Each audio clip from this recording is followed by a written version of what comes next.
The Replication Agreement. In the year 2147, humanity had conquered death, not through mystical means or digital consciousness, but via the marvel of cloning technology.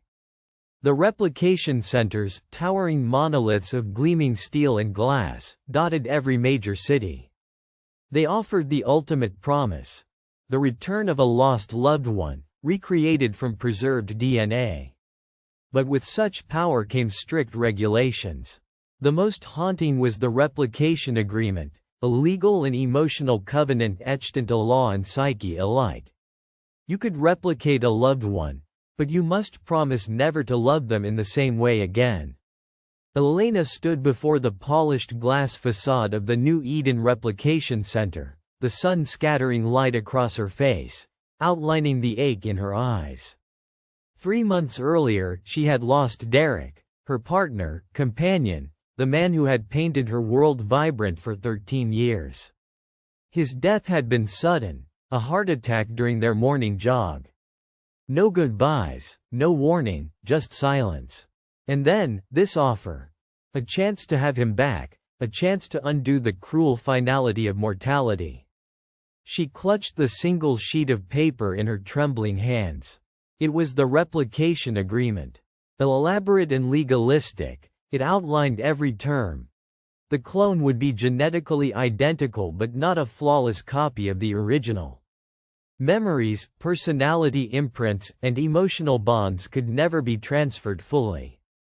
The clone would never be the same as the deceased. And she, Elena, must accept never to replicate the love she bore for Derek before. To love him as someone new, separate. To refrain from comparing, from yearning for what was lost. The clone was a new soul, a new individual, not a replacement. The dilemma gnawed at her. Could she reconstruct a life with a man who was his own person? Or was that beating against the law of nature, history, and human heart? Inside, the center was sterile and humming with quiet energy. A technician led her through corridors lined with glowing pods, each housing a developing clone in a nurturing biotank. The sight was eerie yet miraculous, a testament to science's audacity. Your Derek's clone has been growing for 3 months, the technician explained. We began development from his preserved DNA sample and applied neural stimulation protocols to facilitate baseline personality growth. He is now in early childhood development, with accelerated maturation designed to sync with your timeline. Accelerated maturation meant in mere years, that child would reach adulthood, capable of consciousness and independent thought. It was designed so clients didn't wait decades but could meet their replicas in a manageable timeframe. Elena's throat tightened. Will he remember me? No, the technician said solemnly. Memory transfer is impossible. He will have no recollection of past lives, memories, or shared experiences. He will know you only as a guardian, perhaps a friend. Her heart hammered. A replica of Derek without the man she loved. A beautiful stranger. Now, the technician added, remember the agreement. You're prohibited from recreating the same emotional bond.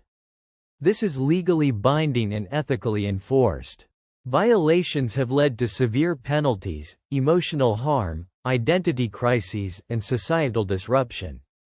Elena nodded numbly. I understand. Returning home, she stared at the blank wall where a portrait of Derek once hung. She had always believed love transcended time, that their bond was eternal.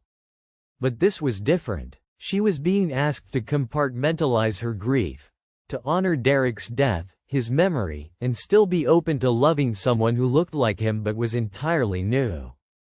Years passed. The accelerated aging flickered the passage of time in fragile steps.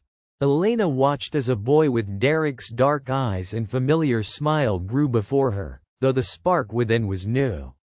He asked questions no one but he could ask, laughed at things unfamiliar, and caused her to see the world differently. She named him Aaron, after a childhood nickname Derek had once teasingly given himself, a bridge between past and present, identity and renewal. Aaron was kind but impulsive, competitive but caring. He loved music and poetry yet hated running, a contrast to the original Derek's passion for endurance sports. Each difference was a reminder. This was not a rewind button on life. Elena struggled with her feelings. The old love was an ocean, deep and unchanging. Her new affection needed to be a river, flowing alongside but never merging. The replication agreement wasn't just legal text. It was a psychological guardrail protecting both woman and clone from ensnarement and impossible expectations. On Aaron's 18th birthday, she took him to a rooftop overlooking the neon heart of New Haven. Storm clouds churned far off, lightning snaking across the horizons like veins of silver. "I want you to know," she said quietly, "you're not Derek. And I never want or expect you to be.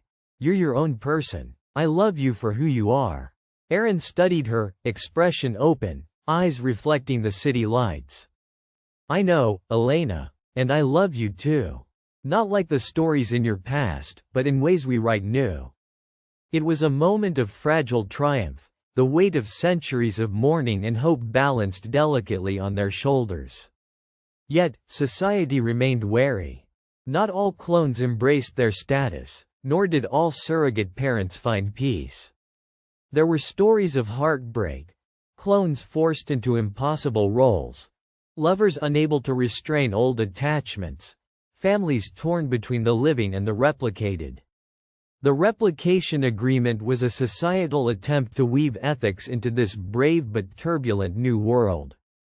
Elena became an advocate for responsible replication, counseling those teetering between grief and hope, between love lost and love reborn. She knew her story was not without shadows. The fading photos of Derek haunted her days, but it was hope beyond darkness as well. In this new era, humanity learned to walk a razor's edge. Cloning offered second chances but demanded new kinds of love. Love stratified, love transformed, love beyond replication.